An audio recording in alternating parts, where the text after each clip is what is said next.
सप्तर्षियों की परीक्षा में पार्वती जी का महत्व। आर्षियों ने वहां जाकर पार्वती को कैसी देखा, मानो मूर्तिमान तपस्या ही हो। मुनि बोले, हे शैल कुमारी, सुनो, तुम किस लिए इतना कठोर तप कर रही हो? तुम किसकी आराधना करती हो और क्या चाहती हो? हमसे अपना सच्चा भेद क्यों नहीं कहती? पार्वती ने कहा, बात कहते मन बहुत सकुचाता है। आप लोग मेरी मूर्खता सुनकर हंसेंगे। मन ने हट पकड़ लिया है, वह उपदेश नहीं सुनता और जल पर दीवाल उठाना चाहता है। नारद जी ने जो कह दिया उसे सत्य जानकर मैं बिना ही पांक के उड़ना चाहती हूं। हे मुनियों, आप मेरा अज्ञान तो देखिए कि मैं सदा शिव जी को ही पति बनाना चाहती हूं। पार्वती जी की बात सुनते ही आर्षि लोग हंस पड़े और बोले, तुम्हारा शरीर पर्वत से ही तो उत्पन्न हुआ है। भला कहो तो नारद का उपदेश सुनकर आज तक किसका घर बसा है? उन्होंने जाकर दक्ष के पुत्रों को उपदेश दिया था, जिससे उन्होंने फिर लौटकर घर का मुंह भी नहीं देखा। चित्रकेतु के घर को नारद ने ही चौपट किया। फिर यही हाल हिरण्यकशिपु का हुआ। जो स्त्री पुरुष नारद की सीख सुनते हैं, वे घर बार छोड़कर अवश्य ही भिखारी हो जाते हैं। उनका मन तो कपटी है, शरीर पर सज्जनों के चिन्ह हैं। वे सभी को अपने समान बनाना चाहते हैं। उनके वचनों पर विश्वास मानकर तुम ऐसा पति चाहती हो जो स्वभाव से ही उदासीन, गुणहीन, निर्लज्ज, बुरे वेश वाला, नर कपालों की माला पहनने वाला, कुलहीन, बिना घर बार का, नंगा और शरीर पर सांपों को लपेटे रखने वाला है। ऐसे वर के मिलने से कहो, तुम्हें क्या सुख होगा? तुम उस ठग नारद के बहकावे में आकर खूब भूली। पहले पंचों के कहने से शिव ने सती से विवाह किया था, परंतु फिर उसे त्याग कर मरवा डाला। अब शिव को कोई चिंता नहीं रही। भीख मांगकर खा लेते हैं और सुख से सोते हैं। ऐसे स्वभाव से ही अकेले रहने वालों के घर भी भला क्या कभी स्त्रियां टिक सकती हैं? अब भी हमारा कहां मानो। हमने तुम्हारे लिए अच्छा वर विचारा है।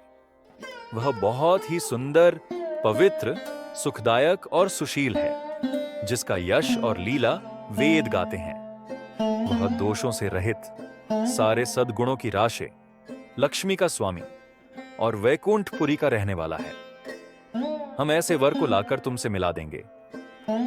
यह सुनते ही पार्वती जी हंसकर बोली, आपने यह सत्य ही कहा कि मेरा यह शरीर पर्वत से उत्पन्न हुआ है, इसलिए हट नहीं छूटेगा।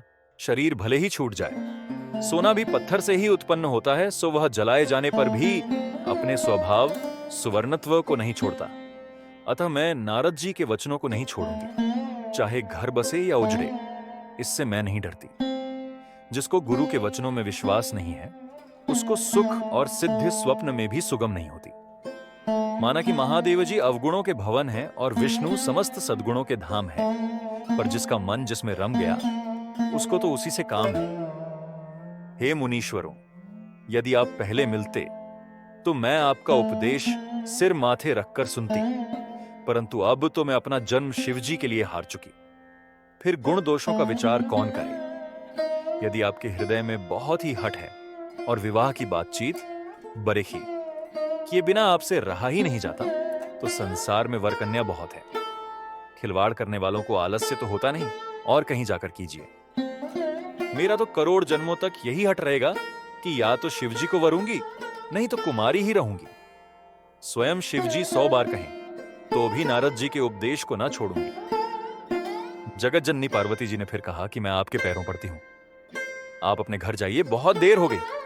शिवजी में पार्वती जी का ऐसा प्रेम देखकर ज्ञानी मुनि बोले, हे जगत जननी, हे भवानी, आपकी जय हो, जय हो। आप माया हैं और शिवजी भगवान हैं। आप दोनों समस्त जगत के माता पिता हैं। यह कहकर मुनि पार्वती जी के चरणों में सिर नवाकर चल दिए। उनके शरीर बार बार पुलकित हो रहे थे। मुनियों ने जाकर हिमवान को पार्वती जी के पास भेजा और वे विनती करके उनको घर ले आए। फिर सप्तर्षियों ने शिवजी के पास जाकर उनको पार्वती जी की सारी कथा सुनाई। पार्वती जी का प्रेम सुनते ही शिवजी आनंद मग्न हो गए। सप्तर्षि प्रसन्न होकर अपने घर ब्रह्मलोक को चले गए। तब सुजान शिवजी मन को स्थिर करके श्री रघुनाथ जी का ध्यान करने लगे। उसी समय तारक नाम का असुर हुआ, जिसकी भुजाओं का बल, प्रताप और तेज बहुत बड़ा था। उसने सब लोक और लोकपालों को जीत लिया।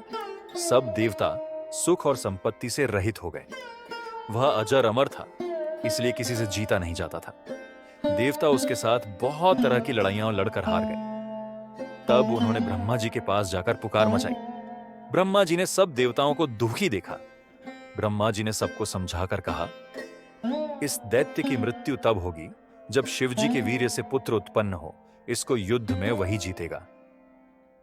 मेरी बात सुनकर उपाय करो, ईश्वर सहायता करेंगे और काम हो जाएगा। सती जी ने जो दक्ष के यज्ञ में देह का त्याग किया था, उन्होंने अब हिमाचल के घर जाकर जन्म लिया है। उन्होंने शिव जी को पति बनाने के लिए तप किया है। इधर शिव जी सब छोड़ छाड़ कर समाधि लगा बैठे हैं। यद्यपि है तो बड़े असमंजस की बात, तथापि मेरी एक बात सुनो। तुम जाकर कामदेव को शिव जी के पास भेजो। वह शिव जी के मन में क्षोभ उत्पन्न करे, उनकी समाधि भंग करे। तब हम जाकर शिव जी के चरणों में सिर रख देंगे और जबरदस्ती उन्हें राजी करके विवाह करा देंगे। इस प्रकार से भले ही देवताओं का हित हो, और तो कोई उपाय नहीं है। सबने कहा, यह सम्मति बहुत अच्छी है। फिर देवताओं ने बड़े प्रेम से स्तुति की। तब विषम 5 बाण धारण करने वाला और मछली के चिन्ह युक्त ध्वजा वाला कामदेव प्रकट हुआ।